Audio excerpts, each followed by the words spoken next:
Welcome to the Learning Pines YouTube. We hope this video helps. You'll start by getting both devices talking. Make sure your phone and TV share the same Wi-Fi network, otherwise casting won't find the TV. Open Google Photos and pick the image or album you want to show. Once done, wake the TV and enable its cast or HDMI input for Chromecast. If you have an Android TV, go to Input or Home Screen. You're now ready to initiate casting from the phone. Tap the cast icon and look for your TV name. Tap the cast icon in the upper right of Google Photos and select the TV.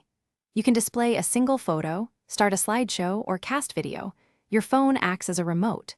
Use pinch gestures to zoom and swipe to navigate. The app shows play, pause, and next controls, so you won't fumble on the TV. Make sure orientation is correct for portraits or 16th by 9 landscape. Lock the phone screen rotation if you don't want accidental flips. When you're done, stop casting from Google Photos or switch the TV input. Simple. If the TV does not appear, restart the router, phone, and TV. This clears many network or discovery issues. Make sure Chromecast or TV firmware is updated and that Google Photos has permission to access local network. If problems persist, try guest mode. Check HDCP or firewall settings on the router, or cast via a supported streaming app as a fallback. Thanks for watching. Consider subscribing if we helped you.